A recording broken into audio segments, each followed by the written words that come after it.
David is sitting across from his financial advisor. He's 64. The advisor pulls up a spreadsheet, turns the monitor around, and says to Tote, "I need to show you something."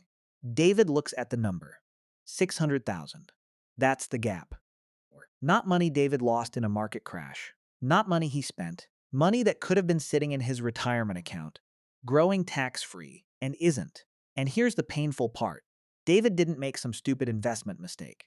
He didn't pick bad stocks. He didn't panic sell. He followed the advice everyone gives. Wait until retirement. Wait until your tax bracket drops. Then convert to a Roth. So he waited. And that may have cost him hundreds of thousands of dollars. Before we go further, comment below. Have you already faced this decision? Convert now or wait? I genuinely want to know how many of you have experienced this personally or are facing a completely different retirement problem. And subscribe to the channel, because these are the financial decisions that can quietly cost people a fortune. Let's go back 7 years. Paul and David are best friends. Same company, same department, same salary, around $190,000 a year. At age 55, both check their retirement accounts. Paul has $800,000. David has $800,000. Same income, same savings, same investments, same starting point. Then both hear about Roth conversions. The basic idea is simple. Move money from a traditional retirement account into a Roth account. Pay taxes now. Future qualified growth and withdrawals can be tax-free under the applicable rules. The big question is, when should you convert? David researched it, and he found the advice most people find. You're earning a lot right now. Tax bracket is high. Don't convert yet. Wait until retirement when your income falls. It sounds logical. Wait later. Pay less tax Sybil. So David waits. Paul hears the same advice, but he asks a different question. Not asterisk. What tax rate will I pay today? Paul asks, how many years can this money compound after I move it into the Roth? That changes everything. Paul starts at 55. At age 55, Paul begins converting about $100,000 per year. Yes, he's still working. Yes, his tax rate is relatively high. Suppose his effective additional tax cost is around $24,000 for each $100,000 converted. That is real money. But Paul makes one crucial decision. He pays the conversion tax from money outside the retirement account. That means the full $100,000 gets into the Roth. If instead he uses retirement money to pay the tax, less money remains invested. That distinction can materially affect long-term compounding. Meanwhile, David keeps working, keeps contributing, keeps waiting. 7 years pass. Age 62.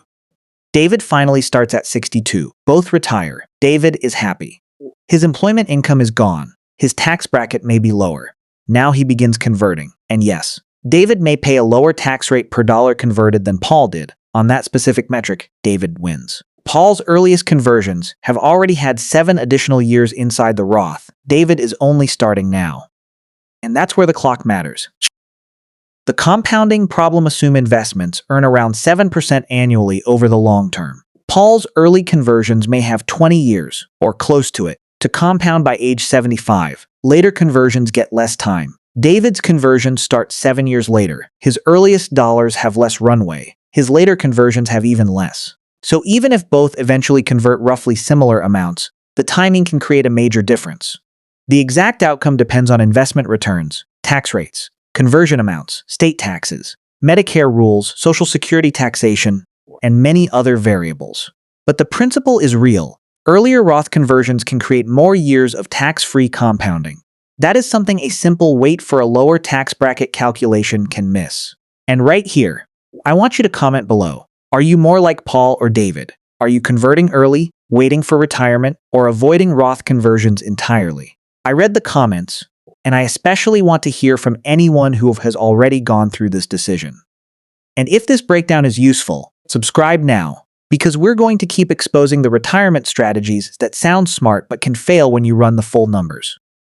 The RMD problem for traditional retirement accounts. Required minimum distribution rules can eventually force taxable withdrawals. Under current U.S. rules, the applicable RMD age depends on date of birth and other factors. That means waiting to convert can create another problem.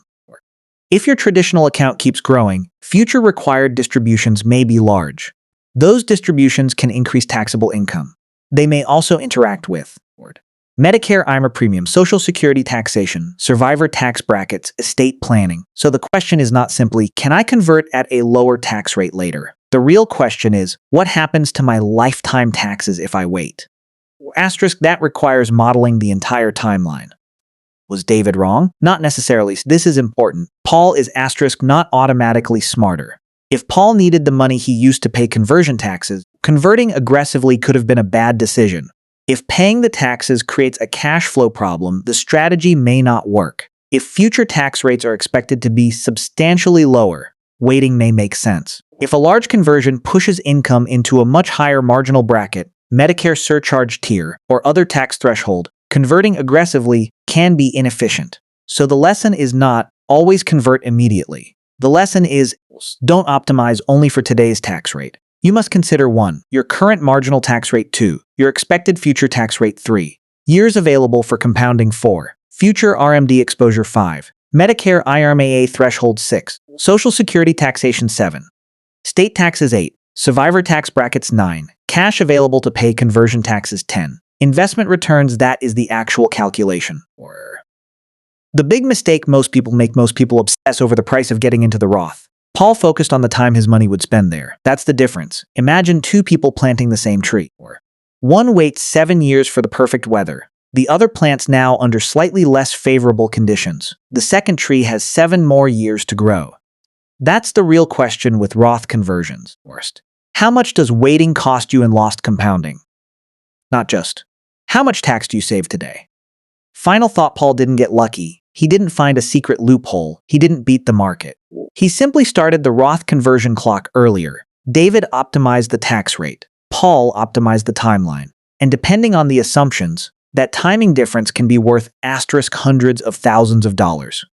So before you tell yourself, I'll wait until retirement, ask a better question, asterisk, what does waiting cost me? Because sometimes the lowest tax bill today is not the lowest tax cost over your lifetime. Now I really want to hear from you. Have you already faced a Roth conversion decision like Paul and David? Did you convert early, wait until retirement, regret waiting, or deal with a completely different retirement account problem? Comment below and tell me your situation. I may use the most interesting questions in a future video. And subscribe to the channel so you don't miss the next breakdown, because one financial decision made today can affect your wealth for decades.